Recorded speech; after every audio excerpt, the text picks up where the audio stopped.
Hi, Jean Catherine Carlson here, tapper extraordinaire, vibrant living alchemist, and I'm here to share with you some information about tapping, what it is, why it works, and the success that I find is right at our fingertips if we simply remember to tap. Tapping, in fact, is a very simple tool, and it's based on the idea that we are all made up of energy. This entire universe is actually made up of energy, and our physical bodies are no different.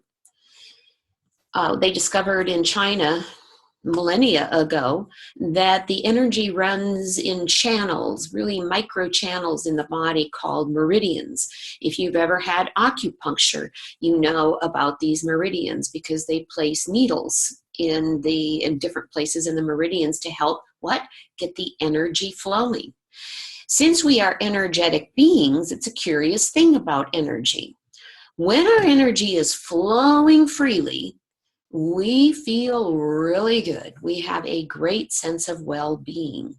When it gets stuck, if you think of it like a hose, a water hose, and the water hose gets kinked, when these energy channels, meridians get stuck, then we don't have a sense of well-being. We might feel frustrated, we might feel angry, we might feel sad.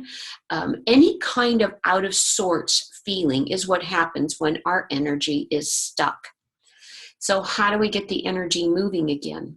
That's where tapping comes in. Certainly there are many, many, many other modalities. We are so privileged to live in a time when we have access to so many modalities that can support healthy energy in our body.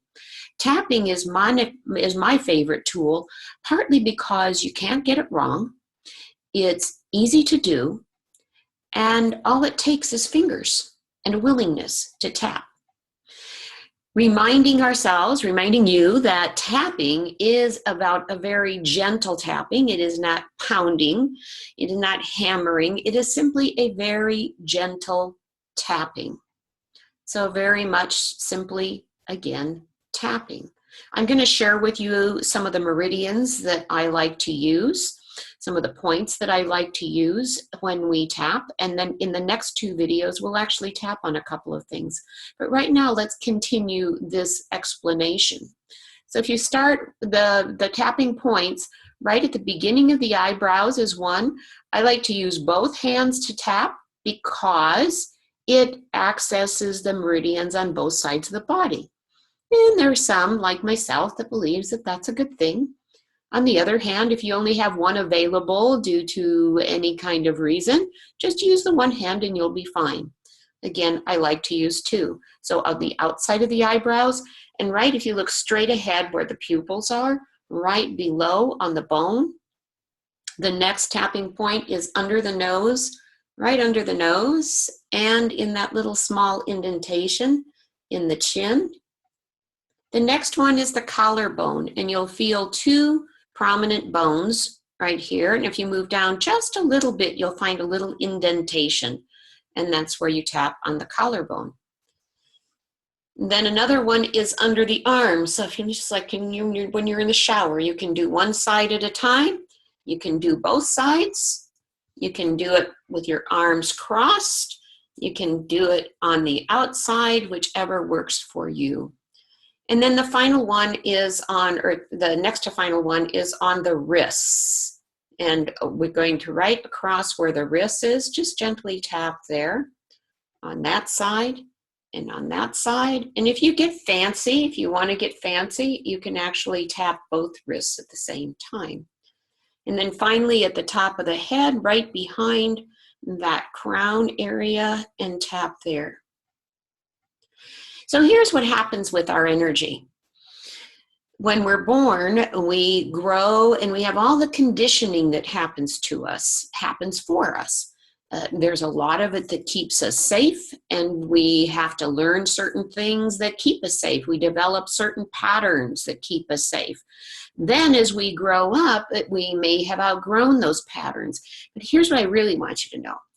Every single thing you've ever thought or event or anything that's happened is recorded in the energetic body.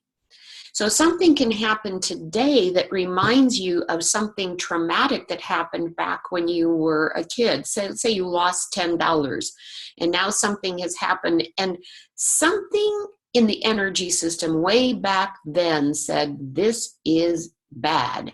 And it activates what we call the amygdala in the back of the brain. It is the fight or flight or paralyze syndrome. So when we get charged, it gets triggered.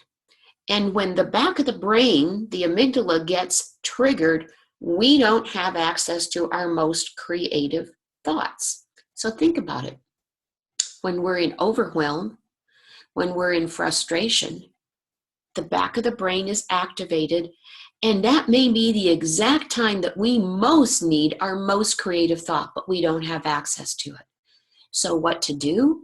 With tapping, you can tap on it right in the moment and begin to soothe that nervous system. There's a physiological reason why we don't have access to this most powerful part of our brain.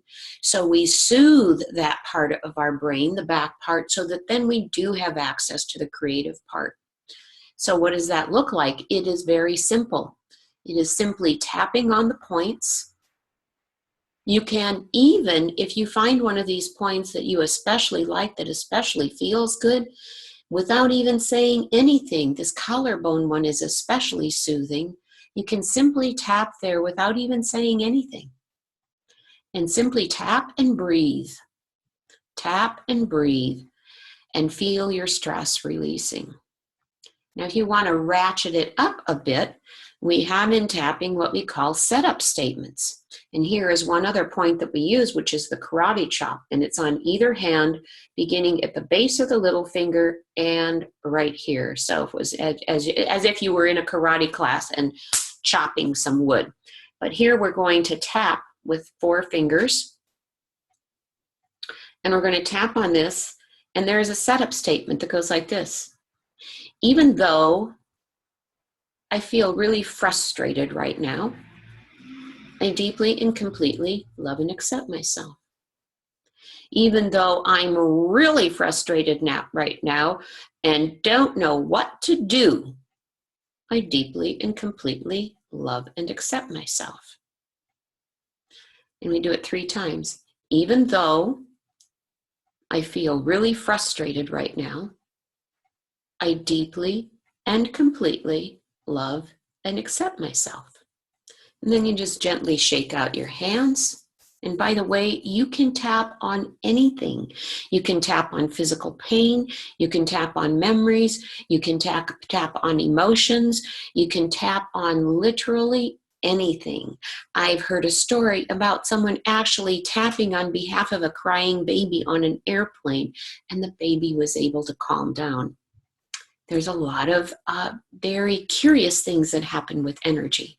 For right now, we're focusing on ourselves, and then we're going to finish this round about frustration, because that's a very common emotion that a lot of people carry. So tapping on the beginning of the eyebrows and repeating after me. All this frustration. Notice how easy it is, by the way. You don't have to come with elaborate words. All you have to do is repeat. It might be all this pain, all this frustration, all this pain and frustration. I don't like being so frustrated. I don't like feeling frustrated. And under the arms, all this frustration. And on the wrists, all this frustration. And on the top of the head, all this frustration. And breathing in, and on the out breath, put your hands on your lap and say peace. Tapping can be as simple as that. It can be really as simple as that. So if you're feeling agitated, tap on yourself. See if it makes a difference. Each of us on this planet has our own unique individual biolab. And you will know by experimenting what works best for you. And if you would like to have a guide as you move through tapping to access deeper and deeper layers, feel free to connect with me at jk.vibrantliving.alchemy@gmail.com. And I would be glad to support you on your journey to the land where no matter what's going on the outside, you know that you can find a way to greater peace and well-being simply by using your power and your choice to tap. Enjoy your journey. Bye-bye.